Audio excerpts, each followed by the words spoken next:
Hey dears, so I've gotten a couple of calls today from mom friends who are just tapped out, okay? I think that the vast majority of us are just tapped out, right? There's so much going on. We're working from home, we're schooling from home, and there was sort of a common theme in these calls where parents were just feeling like their 5 and 6 year olds were or are manipulating them, right? Where it's like, oh my gosh, how did this child even figure out how to do that? And I have been there. I feel that too, you know?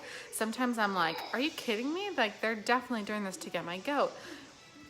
And I want to share with you one story, and I did ask this friend for permission to share the story because I think it really beautifully illustrates all of the competing needs and the situation that sort of culminates in the behavior that often feels to parents like manipulation, and that also often results in big punishment, right? That doesn't, or that very rarely has the effect of helping the child learn to not do the thing. So what happened for this family was that this morning, you know, mornings are crazy. It's like the child needs to get onto a Zoom, the parent needs to get onto their own work meeting, the other parent is dropping baby sister off at daycare, so you've got all kinds of competing needs, and it's a little flustered, right? Like beginning of the day, it's like, where do you find the kindergarten Zoom? Where does dad find his work meeting Zoom? What if it's not working? Kids don't know how to mute. There's all of that going on, okay? And so then maybe dad steps away because his important meeting has started and mom is not quite back yet, but she's almost back. Maybe she's like down the street after having dropped baby sister off at daycare. So she pulls in, and what she finds is this sweet child cutting up a scroll given to the family by, or made for the family by a great grandparent. So this is an important kind of document that the child really shouldn't have been playing with at all, definitely not with scissors. And he's cutting it up, so she probably has a reaction, and then she asks him why he's doing it. So dad comes in, now dad's in the mix. Dad starts to, this is from dad's side of the family, so dad starts to feel like this child is out to get him, or he's doing it because he's mad at dad because dad had to go get on a call and couldn't tend to his needs. And it may be true that the child was mad at dad because he couldn't tend to his needs, but that's not why he cut up the scroll. Right, okay, so that's not why. The reason that he probably went to the scroll and started cutting is because he was trying to get a hold of something and have control, some semblance of control. He was by himself on a Zoom. There's no way to avoid it because sister has to be dropped off and dad has to be on a call. Oops. Come here, Miki. Come sit with mama, honey. Oh dear. Okay. Just a little accident with the little iPad here. There you go, sweetie. So the reason that he cut up the scroll is not because he was trying to manipulate dad. So let's just talk about what it would mean for him to cut up this, to do that manipulation. So what it would mean is that he would have to hold in his mind that his actions are going to have a particular emotional effect on somebody else, right? And that's not really a skill that 5-year-olds have, or even 6 or 7 or 8-year-olds. Kids mostly can't really manipulate you until they're like adolescents. Now I know it feels like manipulation. Keyword, feels. It feels that way because you are co-regulating with your child, right? And so when something happens, you feel it. But that feeling doesn't mean that there was intentionality. And in order to manipulate somebody, you've got to hold some intentionality, right? So you need to hold the intentionality of that your action is going to cause a certain effect, which is going to make somebody feel a certain way. That's so much more than our kids can do, especially our kids who are under stress and under like 10 or 11. So this little guy was trying to stay regulated, right? He was trying to figure out what to do with himself.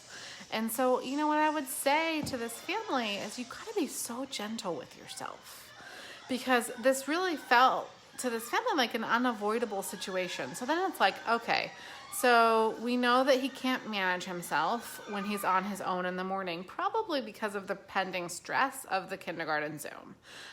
So he needs some support around that. So what I want to do is make a plan for how we're going to get through this next time.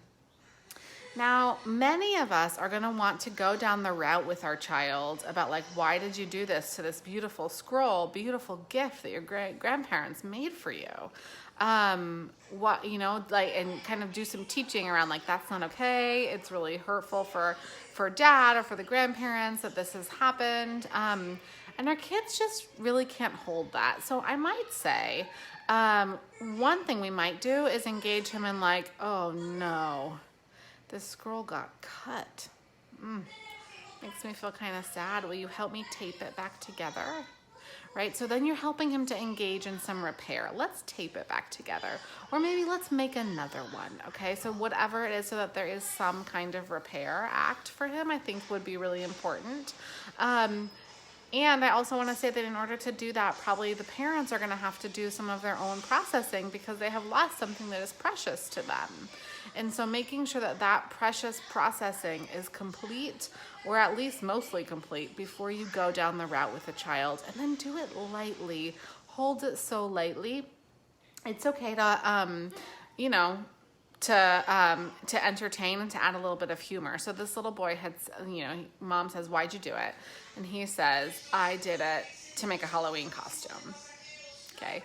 So precious old scrolls. I just cut them up to make a Halloween costume, which, if you're like most parents, like me, I would have probably a reaction, a big one to that. And I want to try to stop myself and take a deep breath and say, how'd it work? Right? So now I want to sort of begin to engage him in how else he could make a Halloween costume. I don't know. Scissors, are scissors usually for cutting, wood? Are they for cutting feathers? They could be. Are they for cutting? Let's go find something that you can cut a Halloween costume out of. Okay? So that there's kind of a lightness. Now, in order to do that, again, you have to have taken care of yourself and gotten your own emotional needs met, right? So that's a really important piece of this because there's a loss, right? And then if there's some way that you can engage him lightly, and maybe the other parent who hasn't had so much loss is going to be the one to do this, and help engage him lightly in doing some repair, I would certainly do that. And then I want to manage the environment so that it doesn't happen again. So when something happens the first time, sometimes it catches us by surprise, but oftentimes these things that happen in the same space or around the same time on repetition, like in a repetitive kind of way. So for this family, if they have noticed over time that like the morning is always tricky, and I'm just saying that for my family, the morning is always tricky. So I don't know if that's the case for them, but it's certainly the case for me. Then I might say, okay, I'm pretty stressed right now, so I need to just manage this environment. So what can I do to manage this to make sure that my child has the highest chance of being successful and not cutting another beautiful old thing that we own? Probably what I'm going to do is put the scissors up really high. I might also, if I have the foresight, I might like leave him something to do with his hands to get that kind of need met when he's in a situation where maybe one parent is working, one parent's not home yet, he's supposed to be on a Zoom, etc., etc. Maybe I'm going to leave out some Play-Doh, or, maybe I'm just going to leave out some paper and some scissors to cut on a tray. A lot of children this age love to cut. Junk mail is a wonderful thing to cut. So letting your child have access to those kinds of resources. Another way to manage this particular environment would be to take him with you to drop off sister. Now that would mean that he's probably going to be late to his kindergarten Zoom. So then it's like a question of priorities, and I think you have to ask yourself, like, what's the thing that I value the most here? And for me and my family, and I'm going to encourage you to have this as one of your bigger priorities too, that is the relationship with the child. And my relationship with the child is going to take precedence over academic experiences that happen on Zoom. Especially in times of stress like the ones that we're in right now. So I might say, I'm just going to take him with me and to drop sister off, and we're going to be late to 5 minutes late to Zoom. That's what I have. That's what works for our family right now. And then I'm going to be so gentle with myself and really try to quiet the voices that say that I'm not doing enough, or I'm not trying hard enough, or I should be able to do it all, because the reality is we can't do it all. It's not possible. So I just wanted to share that story because I think it's got elements that so many of us struggle with on the daily, right? These little moments that happen and they feel like manipulation, but unless your child is 11 or 12 or 13 or getting up there, they're really not. They're probably expressions of stress. They are expressions of dysregulation, and they are your child telling you that they need more support. There's many ways that we've talked about you can do that. You may have to manage the environment. You want to support a little bit of repair, but hold that repair so lightly. Make sure it's age appropriate, knowing that his intention was not to ruin something delightful belonging to the family. His intention was probably to get himself doing something while dad was on the computer and before mom got home. So holding all of those things lightly, including your own self and your own capacity to parent, knowing that you will get through this, you can manage the environment, you can set him up with what to do. That's called developing the pro-social. So that's the thing about leaving Play-Doh, leaving out some toys that you set up the night before. That's when I do a lot. When I have these moments where I'm not going to be able to attend, I will set up the kids' toys in a provocation. All that means is I put them into new relationship with each other and I set them out at a table. It usually can buy me like 60 minutes of the kids just engaging with old toys set up in a new fashion.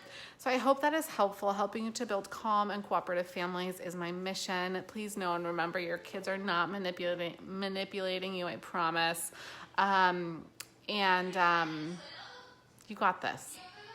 You totally got this. You can do it. You have the capacity and you have the heart and you have the strength and you have the community to do it.